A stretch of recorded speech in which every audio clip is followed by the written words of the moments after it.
And welcome to the Penguin Prof channel. This is part of my college success series, and today I want to talk about online ed, strategies for success, and actually whether or not online ed is right for you. I've spent the last year doing a lot online. I've read everything I could about online ed. I took a lot of courses. I took courses in my own discipline and other disciplines. Some of the courses I paid for, some were MOOCs, those massively open online courses. I did a lot of research, and one of the things I spent the most time with was talking to my peers in these classes, and I asked a lot of questions, why they were online, whether or not they had found strategies that worked, how many online programs they had taken, and I got a ton of information, and I just thought it would be really great to share it with you. Things that did not predict the quality of the course was the cost. Some of my best classes were actually free. And institutional prestige also did not affect course quality. Some of the most prestigious universities had the worst programs. Things that did affect course quality, number one and two, it really just like a face-to-face class, the instructor and the students. I find that the students that were very motivated and interested and participated all the time got a lot out of the course. And of course, those that didn't. The only thing that was different than face-to-face class is, of course, that you're interacting with a website, and the quality of the material and the ease of access, those things really did affect course quality a lot. So why students love online ed? I know you can guess a lot of these. Number one answer, control over their schedule. The response I got most often, no more 8 a.m. classes, right? You can take it whenever you want. The number two most popular answer for why students loved online ed was they loved being able to go to class from bed. And actually, I got this more than I could even believe. They loved not having to shave and shower. Who knew that shaving and showering was so exhausting, such a detriment to education? I don't know. But anyway, that was definitely number two. Number three was from caregivers. And this is obviously a great reason to take classes online, that you can stay home and take care of children or an elderly adult. You save a lot. You can save money by not having to travel and pay for parking. You can save time, not having to, hunt for parking places and waiting for class to begin. If you have to travel for work or for pleasure, although I don't think this is really going to help you succeed in online ed, but hey, more power to you if you can. If you have to travel, you can still stay in the class. Some other reasons that I got, some people actually said they were distracted by other students in a traditional classroom. More often than not, I got this. They liked the feeling of one-on-one, and they can progress at their own pace. And this I got several times. I wish my professor had a rewind button in real life. And I'm taking that to heart, I gotta say. I think that's a very good point. That if you're watching a video, of course, you can watch it over and over again until you get it. And many students really, really liked that. Now, here's the problem, right? So far, everything sounds so rosy. The problem is that the love that students have for online ed does not impact their success. Online classes, in general, I am generalizing, they have terrible problems with retention, and overall, very high percentages of students drop out or fail to pass the class. And of course, you may be wondering why. You probably have a pretty good idea anyway. You're at home, and the distractions at home are endless, okay? When you're sitting in a real classroom, you could be hungry, sleepy, bored, whatever, but there are only certain things that you can do. You are in class, but if you're at home, oh my gosh, trust me, I know. I had this problem myself. These are the weapons of mass distraction, right? You can procrastinate endlessly at home. Now, you have to go into online ed knowing this, and knowing that this is going to be a problem. It is biological. The brain values immediate rewards much more than distant rewards. This is called temporal discounting. And you can actually graph this, how much you value a reward versus the time until the reward occurs.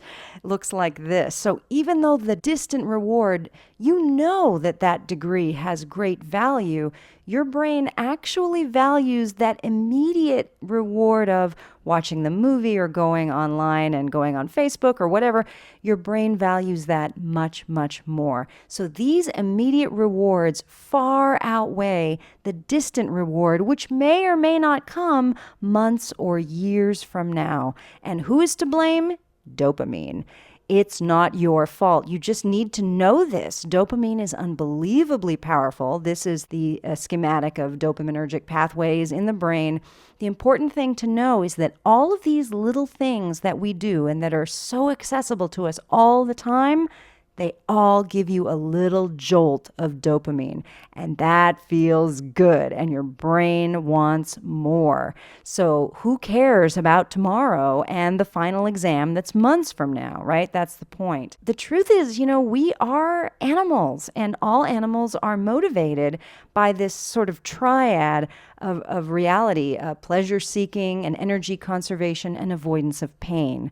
So you can sort of think about your life and think about, where you choose to spend time and the things you struggle getting done. I mean, of course, studying for exams, it's painful. It's not fun. There's nothing fun about it. So you just have to be realistic and know that there are things that you can do to deal with this reality. So the success of students online is highest when the students are self-motivated, when they're interested in the subject, when they like technology, and when they're really, really organized. When success was low, when the student was not interested in the subject or had a difficult time making time for the class, was disorganized. Here's a big one. Students who don't enjoy reading in general really struggle with online classes because you have to realize there's a lot more reading that you have to do. You're not in a class getting, lectured to or having class activities. You're reading everything. So if you're not a good reader, I really caution you for online classes. Some things that you can do, check out my video for time management. That will help a lot. I'm going to put the link in the down bar below on that one. You've got to separate study time from class time. Online, it feels the same, but it's not. So you have to, you really are going to spend a lot more time than you think. So if you think that online is great because it takes less time, no, I found it took more time. The Pomodoro Technique, Pomodoro means tomato. It's kind of a stupid name, but it came from a tomato timer, whatever. Whatever. Set a timer for 25 minutes, work without interruptions, give yourself a small break for 5 minutes, a reward, and then over time you increase your working period. I do this actually when I have to do things that I really dislike. I really love my job, but I don't like grading. So I do this for grading. There are tons of more high-tech things you can do. I'm not advocating one of these over another. I'm just saying that, you can go online and for your mobile devices or your computer or whatever, there's lots and lots of things. Pick one that you're going to use and use it. Don't get so caught up in organizing the perfect schedule. This is something that's worth looking at, Covey's time management matrix. And most everybody you show this to will agree that the priority here is the quadrant that says do soon and important, okay? But where everybody gets a little confused, if I were to ask you to choose what's the next quadrant you should focus on, most people choose this one because it's due soon. And you know what?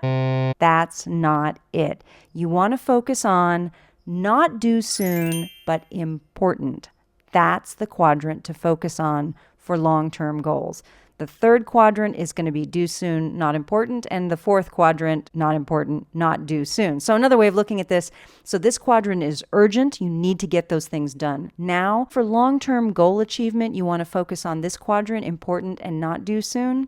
This is the quadrant to minimize or eliminate or delegate. And this you should just dump. Why is it even on your to-do list, right? It's not important and it's not due soon. So get rid of it.